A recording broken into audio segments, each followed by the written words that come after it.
बिस्मिल्लाहिर्रहमानिर्रहीम, अस्सलाम वालेकुम। आप लोग देख रहे हैं कुकिंग विद रिफत और आज मैं आपके साथ शेयर करने जा रही हूँ बहुत ही मज़ेदार और बहुत ही डिफरेंट कोरियन सैंडविच की रेसिपी। आप यकीन जानिए कि ये इतना मज़ेदार है कि आप बेकरी से कई गुना बेहतर घर में बना सकते हैं और ये बच्चों के लंच बॉक्स के लिए तो आइडियल रेसिपी है। तो चले स्टार्ट करते हैं। बिस्मिल्लाहिर्रहमानिर्रहीम। मैंने यहाँ पे पैन के अंदर 2 से 3 टेबलस्पून कुकिंग ऑयल डाल दिया है और अब हम इसके अंदर साबुत ज़ीरा जो है हाफ़ टी स्पून शामिल कर देंगे। इसके अलावा हम इसके अंदर तकरीबन 2 अदद सब्ज़ मिर्चें जिन्हें मैंने बारीक चॉप कर लिया है ये भी हम शामिल कर देंगे और इनको हमने हल्का सा फ्राई करना है। बस हमने इनको हल्का सा फ्राई करना है, इनको ज़्यादा फ्राई नहीं करना क्योंकि ज़ीरा जो है ये जल जाता है। तो आंच आपने लो रख के ही इसको हल्का सा फ्राई कर लेना है।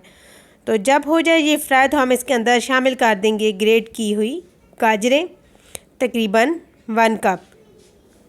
इसके अलावा हम हाफ़ कप जो है बंद गोभी का भी शामिल कर देंगे और साथ मैंने हाफ़ कप शिमला मिर्च भी बारीक चॉप करके शामिल कर दी है और हाफ़ टी स्पून नमक, हाफ़ टी स्पून काली मिर्च भी शामिल कर दी है। चिली सॉस 2 टीस्पून और साथ 2 टीस्पून ही सोया सॉस भी मैंने शामिल कर दिया है क्योंकि हम कोरियन सैंडविच तैयार कर रहे हैं तो इस तरह की चीज़ें जो हैं ये ही मज़े की लगती हैं। तो और मैंने इसके अंदर नमक और काली मिर्च के अलावा कोई भी मिर्च नहीं शामिल करनी, जैसा कि लाल मिर्च वगैरह नहीं शामिल करनी। और अब हम इसको हाई आंच पे पकाएंगे मुसलसल चम्मच चलाते हुए तकरीबन 2 से 3 मिनट ताकि ये सॉफ्ट ना हो, थोड़ी क्रंची हो तो ये सैंडविच मज़े के लगते हैं। तो मैंने यहाँ पे फ्लेम को कर दिया है बंद और बंद करने के बाद अब हम इसको ठंडा करने के लिए रख देंगे साइड पे। और साथ मैंने यहाँ पे बॉयल आलू ले लिए जिन्हें मैंने हाथों के साथ मोटा मोटा क्रश कर लिया है। तो साथ अब मैं इसके अंदर शामिल कर दूँगी सब्ज़ प्याज। इसके अलावा मैंने इसके अंदर 3 अदद बॉयल अंडे भी शामिल कर दिए हैं और अब हम इनको अच्छे से मिक्स करेंगे। तो मिक्स करने से पहले मैंने इसके अंदर 2 टेबलस्पून जो है मायोनीज़ शामिल कर दी है जिससे सैंडविच का जायका बहुत ही ज़बरदस्त होने वाला है। तो अब हम इसको अच्छे तरीके से चम्मच के साथ मिक्स कर लेंगे। इतना मिक्स करना है कि ये अंडे जो हैं ये भी आलू के साथ अच्छे से मिक्स हो जाएं और ये भी छोटे छोटे पीसेस में हो जाएं। तो हमने इतना मिक्स करना है इसको ताकि ये सारा बराबर जो है पेस्ट तैयार हो जाए। तो मिक्स करने के बाद हमने जो सब्ज़ी को ठंडा करने के लिए रखा था वो हम शामिल कर देंगे और अब हम इसे दोबारा से अच्छे से मिक्स करेंगे। तो यहाँ पे देखेंगे बहुत ही अच्छे से ये हमारा पेस्ट तैयार हो चुका है।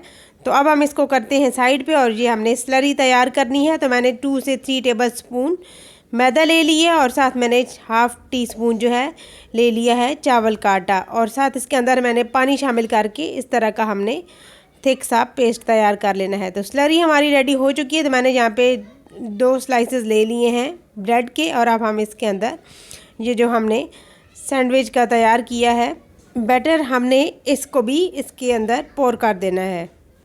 दोनों स्लाइस के ऊपर इसी तरीके से हमने पोर करना है ताकि इसके कोनों तक सारा अच्छे से सेट हो जाए। तो हमने दूसरा जो ऊपर स्लाइसेस रख देना है और ये रखने के बाद अब हम इसको स्लरी के साथ लगा के हमें करना है। तो मैंने यहाँ पे ऑयल रख दिया है, साथ साथ ऑयल भी हमारा गर्म हो रहा है। इसको मैंने दोबारा से चम्मच के साथ मिक्स कर लिया है स्लरी को और अब हम इसके अंदर करेंगे डिप सैंडविच को और तैयार करेंगे हम सैंडविच को।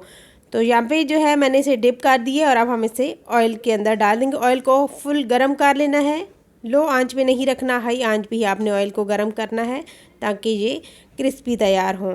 तो मैंने स्लरी के अंदर 1 टीस्पून जो है चावल का आटा शामिल किया था, आप इसके अंदर कॉर्न फ्लोर भी शामिल कर सकते हैं। तो यहाँ पे देखें कि कितने ज़बरदस्त सैंडविच हमारे रेडी हो चुके हैं। तो कॉर्न फ्लोर या चावल के आटे से जो बहुत ही क्रंची क्रिस्पी तैयार होते हैं ऊपर से।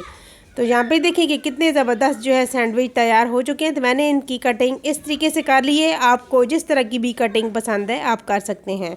तो आपको अगर ये मेरे मज़ेदार से कोरियन सैंडविच की रेसिपी पसंद आई तो प्लीज़ लाइक और शेयर करना मत भूलिएगा। चैनल पे नया तो सब्सक्राइब भी ज़रूर कीजिएगा, बेल आइकन को प्रेस कीजिए ताकि मेरी न्यू नोटिफिकेशन आपको फ्री में मिल सके। Thanks for watching.